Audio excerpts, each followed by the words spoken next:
Good morning दोस्तों, मेरा नाम Sandeep Kumar Reddy from engineers competitive training academy. आज मैं आप लोगों को इंग्लिश ग्रामर क्वेश्चन जो है पार्ट 17 यानी मार्क 17 डिस्कस करने जा रहा हूँ। ऑलरेडी मैंने अप टू मार्क 16 डिस्कस किया हुआ है। एक बार आप प्लेलिस्ट में जाइएगा जो कि काफ़ी एग्ज़ाम्स के लिए यूज़फुल है। आप देख सकते हैं कौन सा एग्ज़ाम्स के लिए ये ग्रामर जो है काफ़ी इम्पॉर्टेंट है। चलिए देखते हैं। इनमें इनिशियली मीनिंग्स दिया गया है, दैट इज़ सिनोनिम्स। योक, इसका मतलब होता है कि लिंक, एक दूसरे को लिंक करना, उसी को योक कहते हैं। यील्ड यानी सरेंडर करना, इसको अब जानते हैं। यील्डिंग यानी सरेंडरिंग समथिंग। बाकी शम और इंसाइसिव का आप कमेंट करिएगा। बाकी रिटेन तो आप जानते ही हैं। गार्ब यानी dressing, so that is what dress is the garb. बाकी ट्राइवियल का आप, डिस्टॉर्ट का, रेज का आप मीनिंग देखिएगा और मुझे कमेंट करिएगा। ज़ीर यानी स्कॉफ होता है। और बाकी अपलॉड तो आप जानते हैं, किसी को प्रेज करना, अवॉइड करना जानते हैं। मैग्नानिमिटी क्या, आप मुझे कमेंट करिएगा। लॉन्गिंग यानी क्रेविंग फॉर समथिंग, जैसे कि आप जानते हैं काफ़ी दिनों से even I am also craving to get monetize, so this is one thing, longing. बाकी अपैथी आप जानते हैं, कर्टेल भी जानते हैं। प्रून क्या, आप लोग मुझे कमेंट करिए। जो भी मैं सवाल पूछ रहा हूँ इनको आप अवॉइड ना करिए, सभी मीनिंग्स को आप कमेंट सेक्शन में डालिए, ताकि अगर आप डालोगे तो दूसरा भी ऐसे ही कुछ करेगा, ताकि आप लोगों को फ़ायदा होगा। एक दूसरे की हेल्प करनी चाहिए। अगला देखिएगा, complete failure. It's a fiasco कहते हैं, जिसको हम कंप्लीट फेल्योर कह सकते हैं। बाकी flagstaff, a long pole on which the flag is flown, जहाँ पे झंडा चढ़ाया जाता है उस पोल को फ्लैग स्टाफ कहते हैं। फ्लोरा यानी the all the plants of a particular area और पीरियड ऑफ टाइम, इसको हम फ्लोरा कहते हैं। फौना एनिमल्स को कहते हैं। Fluke, stroke of good luck को फ्लूक कहते हैं। One who is careful in the use of money और फ्यूल एट्सेट्रा, इसको कहते हैं इकोनॉमिकल। इसको हम लोगों को याद रखना ज़रूरी है। जो केयरफुल रहता है यूज़ ऑफ मनी और फ्यूल, उसको इकोनॉमिकल कहते हैं। एडिबल आप जानते हैं, जैसे कि ये इकोनॉमिकल आपको यूज़ करना चाहिए। जैसे कि हम लोग अपनी औकात में रहते हैं तो उसको इकोनॉमिकल कह सकते हो। और एडिबल यानी जिसको हम खा सकते हैं, fit to be eaten.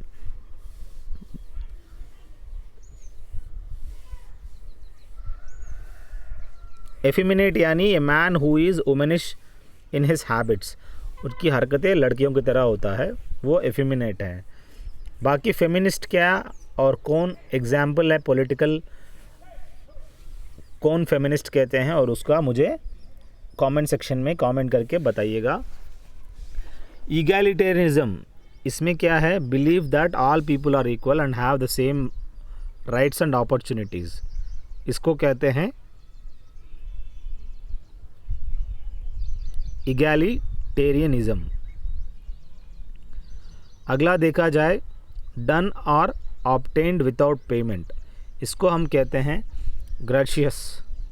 So gracious कहते हैं जिसको डन और ऑब्टेन्ड विदाउट पेमेंट। सो जो भी हम काम करते हैं विदाउट पेमेंट उसको ग्रेशियस कहते हैं। बाकी gregarious, animals that live in flocks को हम ग्रिगेरियस कहते हैं। Hallucinogen, a drug that causes one to hallucinate, इसको हालुसिनोजन कहते हैं। हेडोनिज्म यानी believe that the most important thing in the world is pleasure, इसको हम हेडोनिज्म कहते हैं। Place where animals are killed for food, उस जगह को हम अबटर कहते हैं, जहाँ पे एनिमल्स को मार दिया जाता है फॉर फूड पर्पस, अबेटर। बाकी abate, man who is the head of the monastery और एन अबे, जो मॉनेस्ट्री का हेड होता है वो अबेट कहते हैं।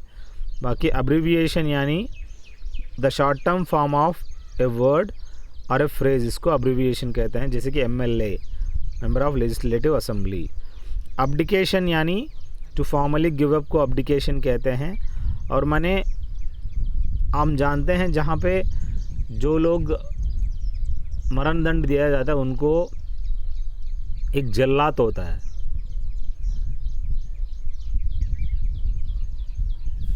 जल्लाद को अंग्रेज़ी में क्या कहते हैं? जो उस डंडे को खींचता है उस बंदे का नाम क्या है अंग्रेज़ी में? अगला एंटोनिम्स देखिएगा, अपोजिट वर्ड्स। ट्रैजिक यानी काफ़ी बुरा, कॉमिक यानी कॉमेडी टाइप। ग्रड्ज का अपोजिट देखिएगा गुडविल है। बाकी ज़ील आप जानते ही हैं, ज़ील यानी काफ़ी इंटरेस्ट, और इंडिफरेंस यानी कोई इंटरेस्ट नहीं है। बाकी पैसिवनेस क्या है आप मुझे बताइएगा। डिस्पेयर यानी आपका कोई टूटा हुआ सपना। रिजिड सख्त होता है।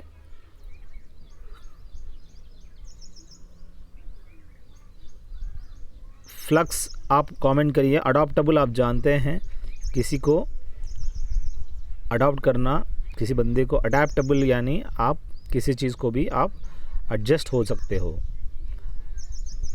ड्यूटीफुल यानी रेमिस होता है। बाकी अपोजिट आप देखिएगा, बहुत ही इम्पॉर्टेंट है। एक बार प्लेलिस्ट में जाइएगा, आपको 800 से ज़्यादा क्वेश्चन पेपर आपको देखने को मिलेगा, काफ़ी इम्पॉर्टेंट होता है। प्रीपोजिशंस देखिएगा। Be loyal to your nation, आप जानते हैं अपने देश के प्रति आप लॉयल होना ज़रूरी है। Be loyal to your country. Mukesh is junior to me, मैंने बताया था जूनियर, सीनियर, इन्फीरियर, ये सब चीज़ें आपको सुपीरियर फॉलोड बाई टू आता है। Deepika was innocent of the crime, यहाँ पे इनोसेंट ऑफ बहुत ज़रूरी है। Innocent of what? Innocent of the crime.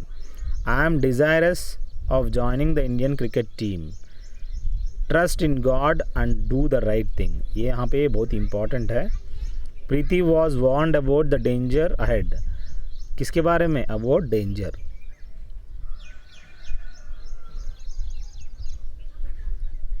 Deepak would not surrender to the police, उसे सरेंडर किया क्या? It doesn't surrender to the police. The small plant in your lawn is very sensitive about touch, उसको आप जानते हैं touch me not कहते हैं। It is very sensitive about touch. He was ignorant of what was happening there, that is one thing, he was ignorant of what was happening there. Rekha is no match for Meenu, so please remember Rekha is no match for Meenu. अगला देखा जाए fill up the blanks, बहुत ही important है ये। आप लोग मुझे कमेंट सेक्शन में कमेंट करिएगा, जो भी मैं आपको दे रहा हूँ बहुत ही इंपॉर्टेंट है, थोड़ा सीरियसनेस ले लीजिएगा और कमेंट करिएगा।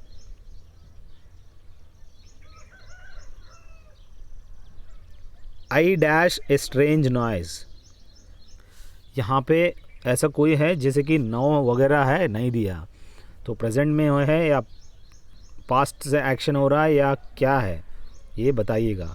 Don't disturb me, I dash my homework, यहाँ बहुत ज़रूरी है क्या लिखना चाहिए। द सूप डैश गुड, यहाँ टेस्ट आता है, टेस्ट आता है, इज़ टेस्टिंग आता है, चेक करके बताइएगा। ही डैश टीवी मोस्ट इवनिंग, बहुत ही इम्पॉर्टेंट है, बताइएगा क्या आता है यहाँ पे। The baby dash all morning, ये भी बहुत ही इम्पॉर्टेंट है, आप लोग देखिए और आंसर्स नीचे लिखिएगा कमेंट सेक्शन में। अगला आर्टिकल्स देखेंगे। Meat is sold by kilogram, जो मीट है उसको किलोग्राम में बेचा जाता है। यहाँ पे मीट से पहले कोई भी आर्टिकल यूज़ नहीं करना चाहिए।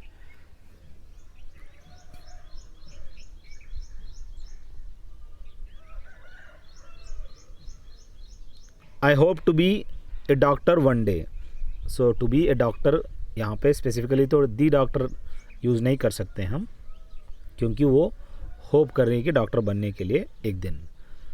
The book is in a good condition, तो यहाँ पे जो भी बुक है, कौन सा बुक? The book is in a good condition.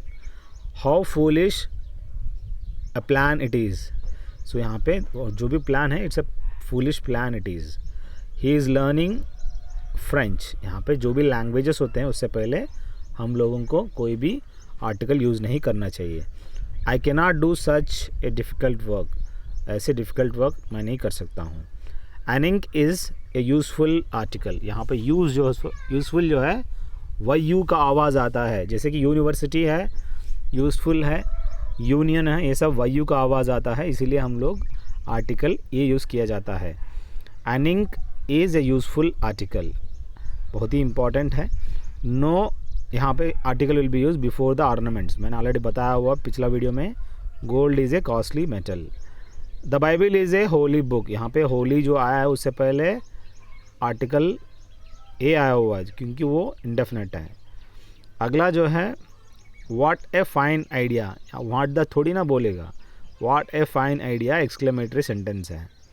There is the first example while I got, यहाँ पे दी फर्स्ट एग्जाम्पल होना बहुत ज़रूरी है क्योंकि फर्स्ट जो है आप जानते हैं ऑर्डिनल और कार्डिनल क्या होता है, ऑर्डिनल्स क्या है, कार्डिनल्स क्या है, आप लोग बहुत ही इंपॉर्टेंट है।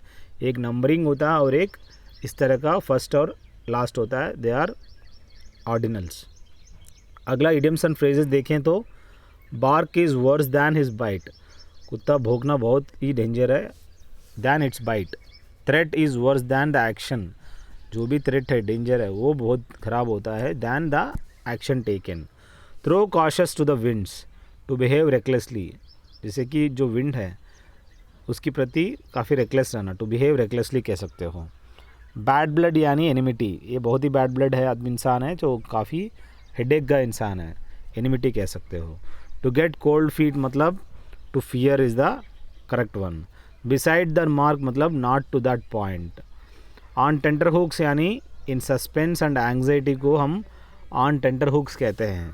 बाकी ए कुक्कू इन द नेस्ट यानी एन अनवेलकम इंट्रूडर, इसको कहते हैं गेट क्रैशर, जो बिना इनवाइटेड गेस्ट भी कह सकते हो, इसको कहते हैं a cuckoo in the nest. A house of cards यानी एन इनसिक्योर स्कीम को हम हाउस ऑफ कार्ड्स भी कह सकते हैं। हार्ड ऑफ हियरिंग यानी to be deaf is which is very important, hard of hearing. Feather in one's cap मतलब a new and additional distinction को हम लोग इस हिसाब से फेदर इन वंस कैप कह सकते हैं। डोंकीज ईयर्स यानी ए लॉन्ग टाइम कहते हैं, डोंकीज ईयर्स मतलब काफ़ी देर से, काफ़ी दिन से डोंकीज ईयर्स कहते हैं। बाकी एक्टिव वॉइस पैसिव वॉइस देखा जाए, why were you wasting your time, क्यों अपना टाइम ख़राब कर रहे हो, इसको why was your time being wasted, यहाँ पे देखिएगा वेस्टिंग को क्या लिखा गया है, being wasted, being plus V3 is written, so why was your time being wasted. Why do you tell a lie, यहाँ पे why is a lie told by you is the correct way of giving sentence. Y is a lie told by you, he kept me waiting, this is what exactly, I was kept awaiting by him, that is someone has picked my pocket, that is what exactly. They will arrange a party will be arranged by them is the right way of answers. Now हमारे पास direct और indirect speeches है ही, तो Amit said to the gardener did you find the ring anywhere, तो यहाँ पे अमित क्या किया, गार्डनर को ask the gardener if he had found the ring anywhere, तो उसको कहीं रिंग मिला तो नहीं है। Anita said I bought a phone yesterday, Anita said that, यहाँ पे दैट आना चाहिए, शी हैड यहाँ पे हैज़ नहीं होना चाहिए, देखिएगा गलत हुआ है, यहाँ पे आप लोगों को पकड़ना चाहिए, मुझे नहीं। Anita said that she had bought a phone the day before, यहाँ पे हैज़ नहीं होता क्योंकि ये जो सेंटेंस दिया गया है वो सेड है, मतलब पास्ट में है, तो आपको पक्का she had bought a phone the day before. Please give me something to eat, I am hungry, the beggar said to them, here the beggar requested them to give him something to eat and said that he was hungry. So देखिए पूरी sentence किस हिसाब से past में है, मैं अगर गलत करता हूँ मुझे ही नहीं तुम ही लोगों को भी पकड़ना चाहिए, ठीक है, ये आपको दिमाग में आनी चाहिए। अगर मैं पढ़ते जा रहा हूँ, कभी कभी मैं पढ़ता रहूँगा लेकिन सोता भी रहूँगा, आप बिलीव नहीं करोगे, कभी कभी इतनी कॉन्फिडेंस आ जाता है हम जो पढ़ रहे हैं सही भी पढ़ रहे हैं और सोते भी रहते हैं, सो आप लोगों को थोड़ा अलर्ट रहना चाहिए। You can do this job said Nikki to Maya, Nikki told Maya that she could do that job, this क्या हो गया, दैट हो गया। Rohit said Leela when is the next bus, यहाँ पे Rohit asked Leela when the next bus was, बहुत ही इंपॉर्टेंट है, देखिएगा।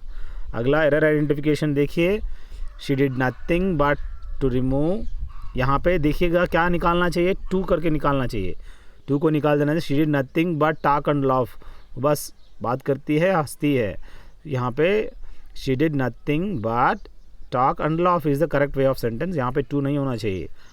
आई got a mechanic repairing my car, यहाँ पे गलत है, I got a mechanic to repair my car, यहाँ रिपेयरिंग थोड़ी ना होता है, टू रिपेयर माई कार होता है। He is the only one score, he was the only one two score 90% marks, यहाँ पे 2 स्कोर आना चाहिए। If you do not submit the report with in the next 2 days all of us will be punished, बहुत ही important है, यहाँ पे with in आना बहुत ज़रूरी है। He climbed from the ladder to reach the ceiling, बहुत ही इंपॉर्टेंट है, he climbed from the ladder to reach the ceiling, यहाँ पे ही क्लाइम्ड अप आनी चाहिए, ठीक है, फ्रॉम की जगह अप बहुत ज़रूरी है। He climbed up the ladder to reach the ceiling. Seema advised her child, advised के बाद कोई भी इस हिसाब से प्रीपोजिशन नहीं होता है। Seema advised her child not to play with the ball on the road, ये एक सेंटेंस है। I have an appointment on the 9th of October at 5 o'clock is the right answer. He says that he is tired with this work, गलत है, tired of his this work, जो भी काम है उससे थक गया वो, so he says that he is tired of this work. सो इस हिसाब से क्वेश्चंस दिए गए हैं। अगर आपको अच्छा लगे तो कमेंट करिएगा, और आपको अगर PDF चाहिए 2100 आप कमेंट कर सकते हैं। Thank you, have a good day, have a great life.